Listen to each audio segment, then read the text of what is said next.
ഈ റിക്തപക്കങ്ങൾ എന്ന് പറയുന്ന പക്കങ്ങള് എന്തുകൊണ്ടാണ് സകല കർമ്മങ്ങൾക്കും വർജിക്കണമെന്ന് പറയുന്നത്? അതിന് വല്ല കാരണമുണ്ടോ? നമുക്കിന്ന് നോക്കാം. റിക്തപക്കങ്ങൾ എന്ന് അറിയപ്പെടുന്നത് ചതുർത്ഥി, നവമി, ചതുർദശി. ഇതിനെ റിക്ത എന്ന് പറയും.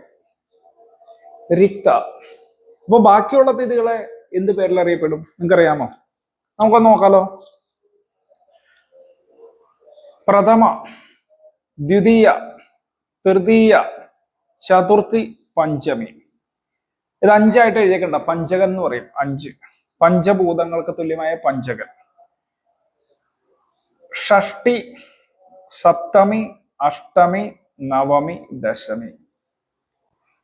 ഏകാദശി, ദ്വാദശി, ത്രയോദശി, ചതുർദശി, വാവ് അതായത് പൗർണമി അല്ലെങ്കിൽ അമാവാസി. ഇങ്ങനെയാണ് എഴുതിയിരിക്കുന്നത്. ഇത് 3 പഞ്ചകത്രയമാണ്. പഞ്ചകത്രയം എന്താണ്? പഞ്ചകത്രയം. ഇതിന് കോസ്മിക് എഫക്റ്റുകളുണ്ട്. അപ്പൊ ഈ പ്രഥമ, ഷഷ്ടി, ഏകാദശിയെ നന്ദ എന്ന പക്കമാകും. നന്ദ എന്ന് പറഞ്ഞാൽ ആനന്ദം ഉളവാക്കുന്നത്. ദ്വിതീയ, സപ്തമി, ദ്വാദശിയെ ഭദ്ര എന്നറിയപ്പെടും. തൃതീയ, അഷ്ടമി, ത്രയോദശി ജയയാണ്. ജയ. ചതുർത്ഥി, നവമി, ചതുർദശി അത് റിക്തയാണ്.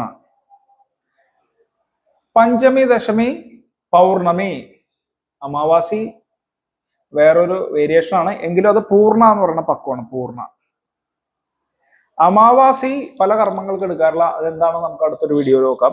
അപ്പോ റിക്തപക്കങ്ങളായ ചതുർത്ഥി, നവമി, ചതുർദശി. ചതുർത്ഥി, നവമി, ചതുർദശി റിക്തപക്കങ്ങളാണെന്ന് പറയുന്നത്. എന്താണ് ഇതിന്റെ ഒരു ഇത്?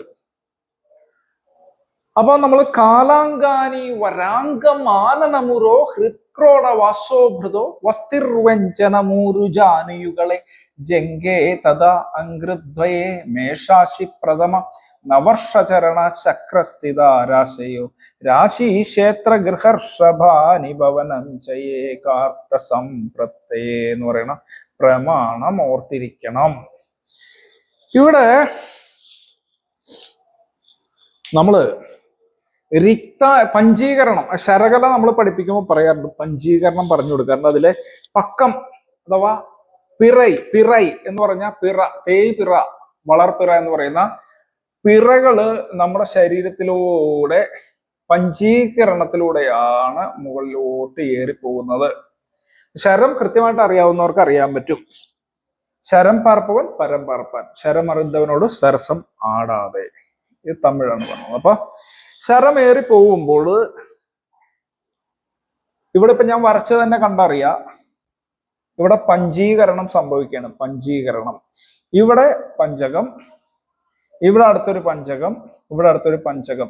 അതായത് കാലിന്റെ അടി മുതൽ അര വരെ 5, അര മുതൽ ഇവിടം വരെ 5, ഇവിടെ മുതൽ 5. അങ്ങനെ പഞ്ചീകരണം എന്ന് പറയുന്ന അവസ്ഥയിലൂടെ 5 അമൃതസ്ഥാനങ്ങള്, കാല് മുതൽ 5 അമൃതസ്ഥാനം, അതിനുശേഷം 5 അമൃതസ്ഥാനം, അതിനുശേഷം 5 അമൃതസ്ഥാനം.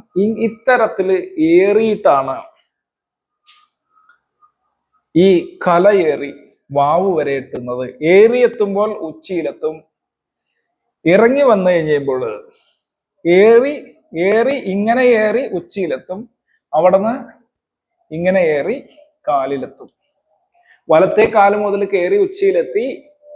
ഉച്ചയിൽ നിന്ന് ഇറങ്ങി ഇടത്തെ കാല് വഴി എത്തുന്ന സമയത്ത് ഓരോ പ്രഥമയില് കയറി, ദ്വിതീയയില്, തൃതീയയില്, ചതുർത്ഥിയില് ഇവൻ ഇരിക്കുന്നത് കുക്ഷിയിലായിരിക്കും എന്ന് പറയും. അഥവാ ഒരു താഴ്വരയിലായിരിക്കും. അഥവാ ഏറ്റവും വീക്കായിട്ടുള്ള സ്ഥലത്തായിരിക്കും ഇവൻ ചതുർത്ഥിയിൽ ഇരിക്കുന്നത്. തുറന്നിരിക്കാനൊന്നും വേണമെങ്കിൽ പറയാൻ പറ്റും. പഞ്ചമി വീണ്ടും ഇവിടെ ഇരിക്കും. മർമ്മസ്ഥാനം അറിയാമെങ്കിൽ അറിയാം. വീണ്ടും കയറി പോവും.